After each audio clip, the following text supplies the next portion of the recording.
Hi, this is Dr. Amit from Rudraksh Physiotherapy Clinic. Today we are going to discuss five, six, or seven big mistakes that you are doing because of which your tennis elbow pain is not getting okay. सबसे पहले मैं आपको बता दूं कि tennis elbow क्या होता है। अगर आपको बाहर वाली साइड पे एल्बो पे यहाँ पे इस बोन पे कहीं पे पेन हो रहा है और आपको ग्लास एक भरा हुआ ग्लास या जग पानी का उठाने में मुश्किल हो रही है या वो गिर जाता है, that means you are suffering with tennis elbow. Basically it is an athletic injury, but ये हाउस होल्ड वाइफ्स को भी हो जाता है या कुछ ऑक्यूपेशनल रिलेटेड पर्संस भी इससे सफर करते हैं। रिंगिंग ऑफ क्लोथ्स या ज्यादा स्क्रूइंग मूवमेंट्स हैं, आटा वगैरह गूंदते हुए भी टेनिस एल्बो हो जाता है। तो इस टेनिस एल्बो को हम ठीक कर सकते हैं, बट उससे भी ज्यादा जरूरी है कि वो 7 चीजें जो आप कर रहे हैं जिसकी वजह से टेनिस एल्बो का पेन बढ़ रहा है, instead of getting decreasing, I am going to discuss that. तो पहली मिस्टेक जो आप कर रहे हैं, यहाँ पे आप कोई भी बॉल नहीं या किसी तरह का जेल या बाम लगा के इसको यहाँ पे बहुत जोर की मसाज कर रहे हैं, that is going to tear the fibers of the tennis elbow tendon। यहाँ पे टेनिस एल्बो से यहाँ से इस लेटरल ह्यूमरल कॉन्डाइल से एक टेंडन निकलता है, एक्सटेंसर कार्पी रेडियलिस ब्रेविस, जो फट जाता है, जिसके फटने की वजह से हम उसको कहते हैं कि ये टेनिस एल्बो का पेन है। So injury to the extensor carpi radialis brevis tendon is known as tennis elbow। तो अगर आप मसाज करेंगे जोड़ की तो वो टेंडन के फाइबर्स और इन्फ्लेम्ड हो जाएंगे और टेनिस एल्बो का पेन बढ़ जाएगा। तो do not ever do any kind of massage when you are suffering with tennis elbow.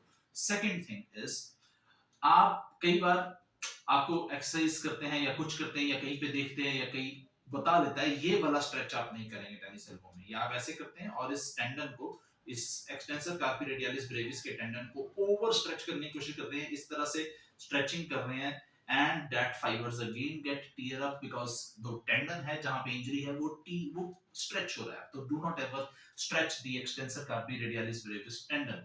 This was the second mistake that you are doing, because tennis elbows की वजह से हील नहीं होगा, उल्टा एग्रावेट हो जाएगी inflammation. Third thing, never do wrist extension exercises.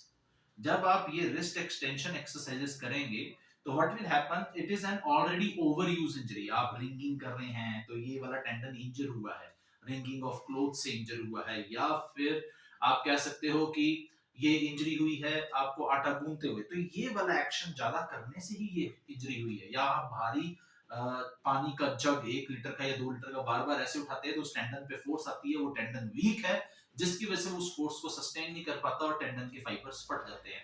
तो आप ये रिस्ट एक्सटेंशन एक्सरसाइजेस नहीं करेंगे, इससे ओवर यूज होगा वो टेंडन जो कि ऑलरेडी इंजर्ड है।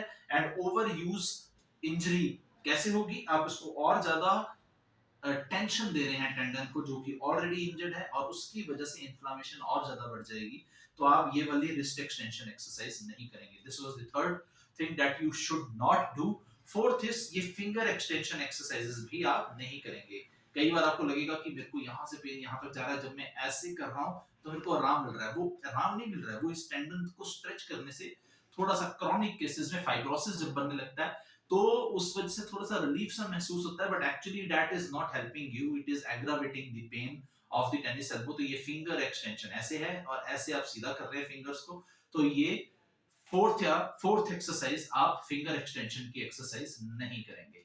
जो बिगेस्ट मिस्टेक है टेनिस एल्बो के केसेस में, कई बार जिम प्रोफेशनल्स को टेनिस एल्बो तो हो ही जाता है, एथलीट्स हैं वो, जिम वाले जब हैवी वेट उठाते हैं तो इस टेंडन पे बहुत ज्यादा लोडिंग होती है, and still they do shoulder raises. यहाँ पे डंबल पकड़ा and they are doing this shoulder raises, front dumbbell press कर रहे हैं या फिर इस तरह से डंबल फ्लाइज कर रहे हैं, ये आप इन कॉलर मसल्स के लिए करते हैं, ये वाली आप कर रहे हैं तो उससे लोडिंग इस टेंडन पे भी आ रही है जब आप डंबल को, हैवी वेट डंबल्स को आप उठा रहे हैं। तो shoulder raises is the fifth exercise that should not be done in cases of tennis elbow। Last but not the least, do not ever go for cortisone injection in cases of tennis elbow। अब एक या दो injection, बहुत severe pain है, physiotherapy से ठीक नहीं हो रहा है, you have tried it and ये प्रिकॉशंस भी ले लिए हैं, you can go for cortisone injection, but one एक इंजेक्शन लगा फिर दूसरा लगा दिया फिर तीसरा लगा दिया, what will happen, tendon degenerate हो जाएगा। जो इतनी विड्थ है टेंडन की वो बिल्कुल पतला हो जाएगा और टेंडन कितना सा रह जाएगा और डीजेनरेशन आ जाएगी टेंडन में, जॉइंट की स्टेबिलिटी कम हो जाएगी, and then you will become the chronic patient of tennis elbow. So avoid cortisone injections at any cost. If not, then go for one or two, but still I prefer that patient should avoid cortisone injections in cases of tennis elbow. What you should do, ये 6-7 advices थी जो आपने नहीं करनी है, but आपको करना क्या है, बहुत इंपॉर्टेंट है।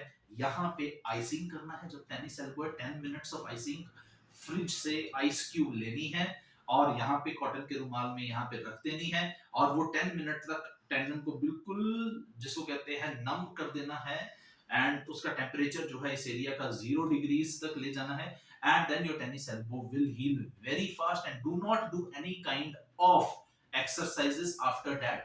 Give little rest. अब एक और चीज बहुत इंपॉर्टेंट बताने जा रहा हूं, अगर आप ज्यादा समय रेस्ट देंगे टेनिस एल्बो केसेस में, वो भी एग्रावेट करेगा पेन को। So resting for too long is the seventh thing that you should not do for tennis elbow. आपने ज्यादा संभाल के रखा इसको और ज्यादा काम, थोड़ा बहुत काम जरूर करिए, हैवी वेट वाला काम मत करिए, पर बिल्कुल रेस्ट मत करिए, उससे टेनिस एल्बो में फाइब्रोसिस डेवलप हो जाएगा and tennis elbow pain will increase. But आप करेंगे क्या? आइसिंग करेंगे, and go to a near physiotherapy center where you can have some ultrasonic therapy, और उसके superior machines हैं कुछ तो जिनके पास, तो वहां पे आप जाके इसका ट्रीटमेंट शुरू कीजिए एंड डेफिनेटली उनकी एडवाइस फॉलो कीजिए। Your tennis elbow pain will vanish away very fast. Thank you so much. Stay tuned to our channel. This is Dr. Amit from Rudraksh Physiotherapy Clinic, Solan.